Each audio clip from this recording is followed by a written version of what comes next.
UFC 146 main card since it was originally announced. Now, given your experience coming up on the local circuit, maybe you're the guy best equipped to handle a late change in opponent. I'm told at one point in your career you were driving to the venue and you got a call that your opponent had been changed for that night. Did I get good information? Is that the truth?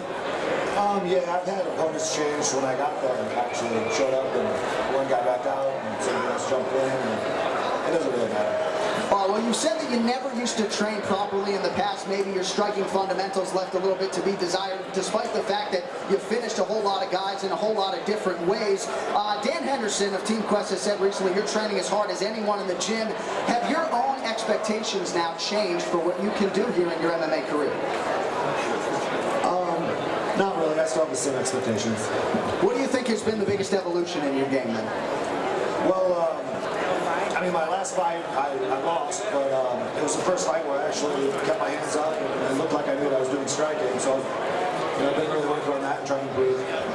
All right, we go to big country now. You enter The Ultimate Fighter as certainly a hardcore fan favorite, blasted your way through the field on the show. How would you assess your MMA career and your UFC career, though, since you became The Ultimate Fighter? Entertaining. Overall, have you exceeded your own expectations, or record-wise maybe not where you thought you would be? Record-wise, it's one of those, I think I'm going to go to the old Gracie school. If we had no time limits, I'd definitely win all of them. I know you put some sort of emphasis on entertaining. You've gotten some bonus money. What kind of obligation is it to a fighter to not just win, but in a spectator sport like mixed martial arts, put on a show for the fans? I think in our sport, it's definitely entertainment. There's a little, the athlete part, adds a little bit to it, but if we weren't selling ratings, we wouldn't be on TV, and that's the entertainment part. All right, some have suggested, Roy, that of all 10 heavyweights on this main card, you may be the single one who needs the win the most. Is that fair? It all depends on who you're asking. I'm asking you. Me, as long as the fans are happy, it doesn't really matter. All right, big country Roy Nelson. Best of luck on Saturday night. Now we get to Antonio Bigfoot Silva and Cain Velasquez. Bigfoot, so changes to the main event here. You stand to be the biggest beneficiary. You move up into the co-main event against a former UFC champion. What does this opportunity mean to you?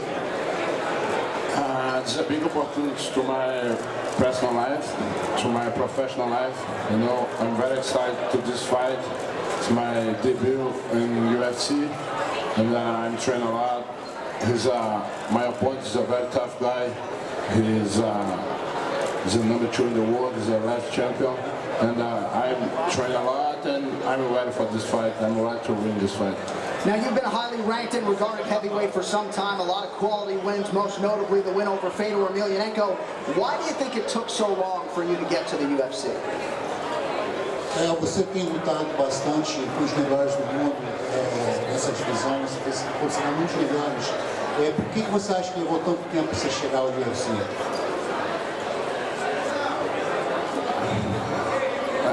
I don't know. I want to fight the best guys always. I'm born to fight, and now I'm here in the UFC. My first fight, and I want a long life in the UFC. And I guess all that matters is that you have gotten here. Now, one of your natural advantages is certainly your size, but you said on our UFC 146 countdown show you were coming into this fight around 20 pounds lighter than normal. What led to that decision and that change? Yeah, I'm working with Mike Doge for this fight.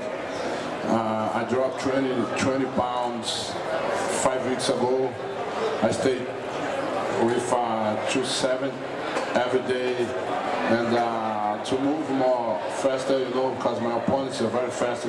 He move a lot. He have good hands, fast hands, speed is good, and now I'm more comfortable.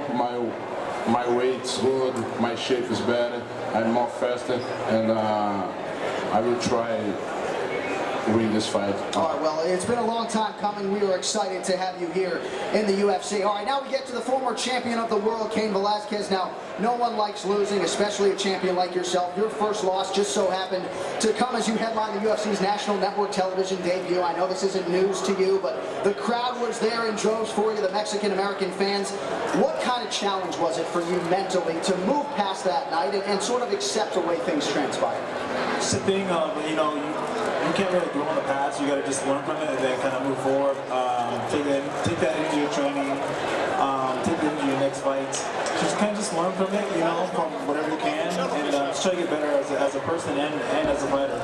Now, I mentioned to Roy Nelson, not just the pressure to win, but the pressure to do so with style, points, and impressive performance here could certainly get you right back in there against the winner of Junior Dos Santos and Frank Mir. Is there pressure on you to not statement that you're back and ready to go chase that gold again? Just know what I have to do out there, no matter what, I want to throw exciting fights, that's just how I see it. But no pressure to win, just going out there doing my thing, and that's it. Well, you're certainly not a guy that makes excuses, but you did have a nagging knee injury entering the Junior Dos Santos fight. It occurred when you beat Brock Lesnar back in October of 2010. Here we are, May of 2012. From a physical standpoint, how close are you to 100%? 100%, with this training camp, rested my body a lot, and to get into it, and then finally when I got into the training camp, just every week went on, just kind of picked up the pace of the training camp, and with that, really helped me to get better and to kind of, have my body to where it was before. All right, for the heavyweights, you will see Saturday night Dave Herman, Antonio Bigfoot Silva, Cain Velasquez, and Big Country Roy Nelson.